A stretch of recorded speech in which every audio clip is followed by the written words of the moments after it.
Hey everybody, I don't really do YouTube videos, but I thought that this was kind of important. I'm going to take you over 3 generations of ancestry DNA and kind of explain why we did 3 generations. So I'm going to start out with my husband's father. His name's Charles. I'm going to show you a picture of him so you can kind of see what he looks like. And that's actually his second wife, Marianne, in the picture with him. The reason why we tested him was because my husband has an unknown grandfather, and I figured if I could get his DNA, it would help me weed through a lot of the unknown matches, considering that my husband's mom passed away back in 2010. Sorry about that. So first we're going to get to his results. So if you can see the pie chart right there. Alright, so first with him, he's less than 1% North African. Kind of expected that because it's really close to Germanic with the Moors when they invaded, but I didn't expect to see it on his dad. I expected to see it on his mom's side because they are Portugal, so we were kind of shocked to see North African in my father-in-law's DNA. The second one is actually 42% Irish. Huge shock. I mean, they thought they were some German, but they weren't really sure. A little bit of Irish maybe, because they had some Irish surnames in there throughout the family, but on his, my father-in-law's farthest Baker, which is their surname, we kind of lose track in about 1804 with a guy named Gideon Baker, who was born in New York. Time frame is kind of right for the Irish to be coming in, but the man lied on just about every single census. His birth dates changed, the years changed. Almost all of his records say he was born in New York, but I can't really find anything with a Gideon Brunson Baker from New York, so it was kind of like it's a dead end with him. Probably now that I've figured out who my husband's grandfather was, I can probably dig more into the Baker side in DNA, but I just haven't done it yet because it took me 2 years to figure out who my husband's grandfather was. So anyways, the next thing on his list was 24% Scandinavian. Had no clue. No clue at all. He had 13% Europe West, which includes Belgium, France, Germany, Netherlands. So I think that's the German that they've always been told that they were. So that makes some sense. Whether the German came from the Baker side or not, I'm not really sure. But that's what we were always told, is that on the Baker side, it was German.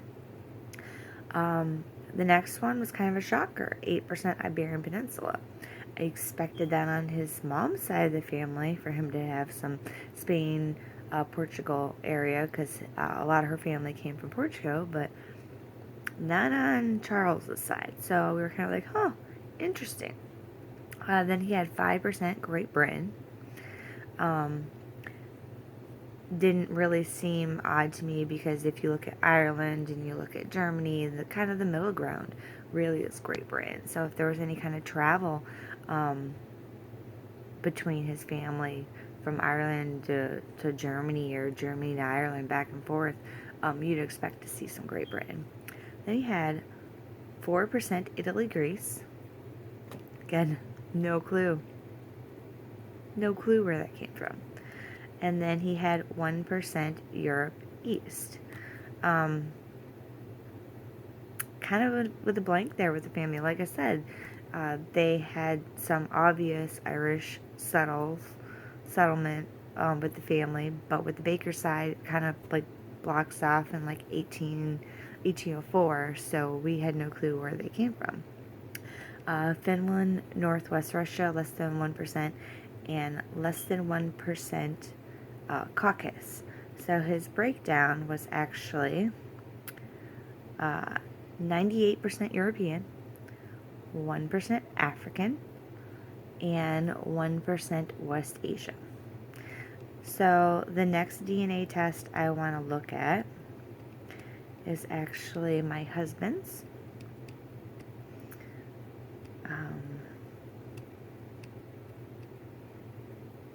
Pull it up, sorry. Like I said, I don't really do YouTube videos, so I don't know if I should look at the camera or not. No clue. Let me pull it up.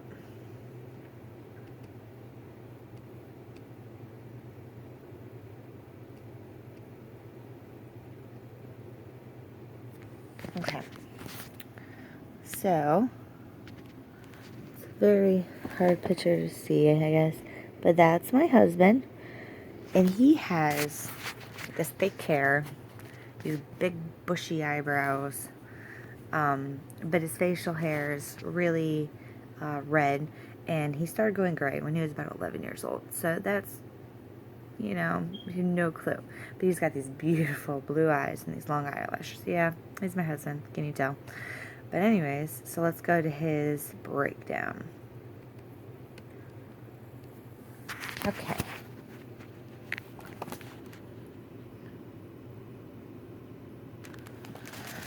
Alright, so he had 1% African North. So like I said, we had done his test first before he did his dad. And I had assumed that the African North was from his mother because they had family from Portugal.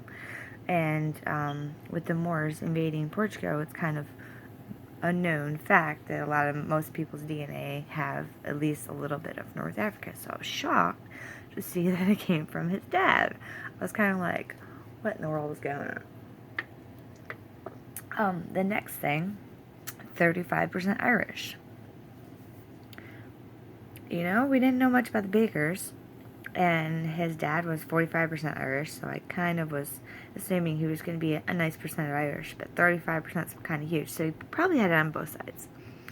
20% Scandinavian, 18% Europe West, 17% Iberian Peninsula. I was not shocked. I actually thought it might be a little bit more because, like I said, my husband's mother's side of the family mostly originated from Portugal. But with his dad having a little bit of Portuguese in him, not a lot, but a little bit, I was kind of surprised it wasn't a little bit more. The next one is Italy, Greece, 5%, Great Britain, 3%, Finland, Northwest Russia, 1%. So yeah, the reason why I tested his dad is to get that other side of the family so I could weed out some people to find his biological grandfather, but I kind of went one step further and went, I wonder what his son would be. So let me go to Bryce's DNA results. And it's interesting because you would think that you get 50% of your DNA from your mom, 50% of your dad. So if your dad had 14%, then you would have, 6.5% from that person, but it's not really how it works. So you get 50% of your DNA from your mom, 50% of your DNA from your dad. But it's not a full slash and half kind of breakdown. It's more of you get 50% and it's 50% and you're on that wheel. You could get the full 50% of Irish, from your dad, and only get 2% of Great Britain if he was like 20%. You never know what you're going to get. Brothers and sisters have similar but different DNA results because of that. And a lot of people don't understand that. They think that it should be a full 50% breakdown. But anyways, we are going to move over to his son DNA. Now the story is oh, by the way, he's my stepson and I love him to death. But the story is that his mother's side of the family has quite a bit of Native American in him. And if you know anything about the Cherokee or Ojibwe people on Ancestry, their Native American does not show up at all. It will actually show a lot of like Pacific Islander, Caucasus, stuff like that, because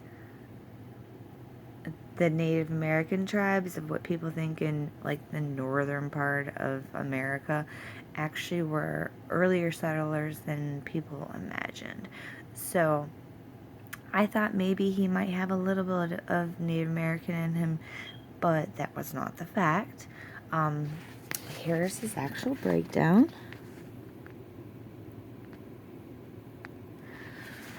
So he had less than 1% South Asia.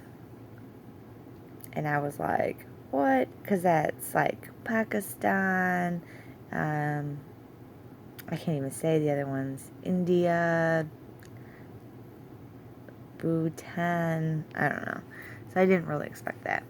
And then his biggest percentage was actually 33% Scandinavian. And I was shocked. I was like, wow. I mean, that means that his biological mom is a lot of Scandinavian. Then he had 25% Ireland, which I'm sure he got most of that from his father, but that doesn't mean he got all of it. He was 9% Iberian Peninsula, which I'm pretty sure he probably took that full 9% from his dad. 4% Great Britain, 2% Italy, Greece, 1% Finland, Northwest Russia. This one got me good. So he was 1% Pacific Islander. Particularly and I'm going to say this wrong, so I must, Melanesia region. It's like Papua New Guinea, Fiji, that area. So I'm pretty sure that's a nice bit of what they considered the Native American, Cherokee, Ojibwe people. And then he had 1% West Asia, the Caucasus region, which that is, let me pull it up, Armenian, Iran, Iraq, Syria, Turkey.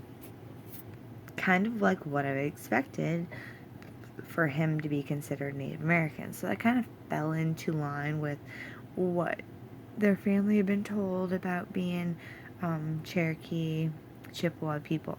So I was expecting that, but it was kind of nice to see it, especially so many generations down. You might not even get that 1%, so it was kind of nice. So then I'm going to go into why we did 3 generations. Well, my husband has an unknown grandfather. So, his mom sadly passed in 2010 before really DNA became affordable way to try to figure out who biological family is. So we had ordered the test probably about 2 years ago. So like end of 2014, 2015, and I had gotten all these matches, and I had tried to weed out as much as I could of what was his dad, what was his mother's mother, which we knew all their family trees, and I started saving those matches as people that I knew, so when I got people that matched them, I could identify what side of the family were. Well, I had these 2 regions of his family that didn't make sense, I guess.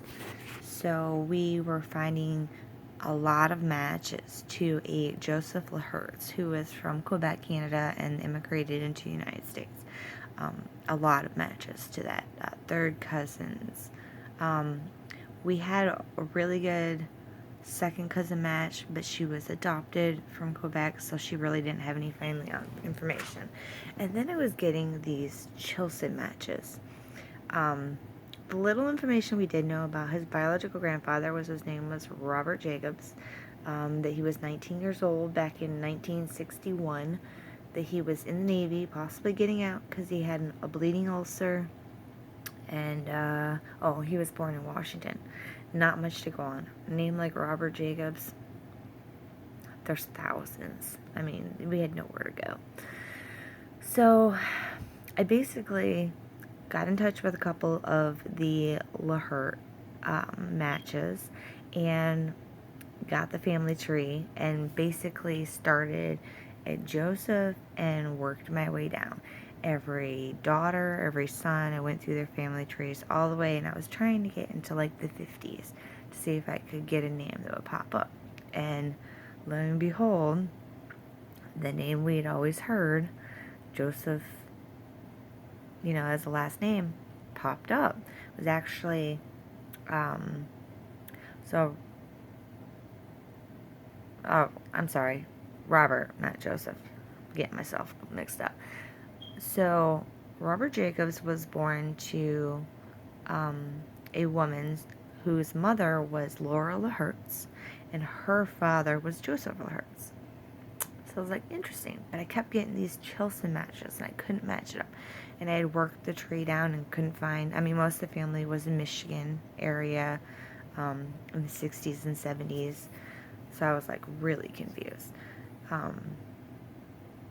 So then I decided to get a hold of a family of Robert Jacobs to try to make sense of it. It was really kind of awkward getting hold of someone and saying, hey, by the way, you had a sister who passed away that you never knew of. She's 10 plus years older than these 3 siblings, and he probably never even knew about her. And basically I didn't want to overwhelm her, so I asked for basic information. Hey, family history, tree, because according to what I could find on Ancestry, his father's last name was Jacobs. And then I got the shocker. His biological father's last name was Chilson. And the second I put that in the tree, the family went right into Michigan, right where we knew we had a match for his biological grandfather, but couldn't put it together. And it was crazy to finally know who this man was. Not that he wanted to go find his grandpa, who subsequently had passed away, or really cared to know more than his name or a picture of him, maybe some medical history. But I promised his mom I would find out who her father was, never knowing that Ancestry DNA would be the way that we would find him. Kind of a shock, but it happened. So I guess the moral of the story is it's difficult. It took me 2 years of searching through matches, going through trees, thinking that I figured it out, but wasn't sure, and then no, because actually Robert Jacobs' mother had married another man, had more children, and I was getting a lot of matches to that side of the family. So I was in the right set of family, like what would be her cousins and brothers and sisters, but I wasn't there yet. I hadn't pinpointed it yet. Don't give up. Keep looking. Ancestry is amazing, and it can take you places where you've never expected. Maybe learn some family secrets that you didn't expect. But yeah, test as many people as you can that you know. Fathers, grandfathers, whoever's alive. Fortunately, my husband's grandfather on his dad's side passed away back in 2010, so we didn't have a lot of people. We could test my husband's dad, but we couldn't test his mom because his mom passed away, and his grandma was not willing to be tested or be a part of him figuring out who his biological grandfather was, because I think that was a 50 plus year secret that she didn't want to bring up. But we've made contact with his family. They know that she existed. I think that was the biggest thing for me, just wanting them to know that they had a sister and that she would have loved to meet them. She was a sweetheart. It was more about people knowing that she was there than bugging them and wanting them to be a part of our life, because we've never known them. They've never really known us. But it's turned into a pretty good relationship. I mean, they're not acting like one of his aunts is really sweet, but the rest of the family hasn't really more than talked to him. But they know that was the important part. So yeah, 3 generations of bakers and why we did it.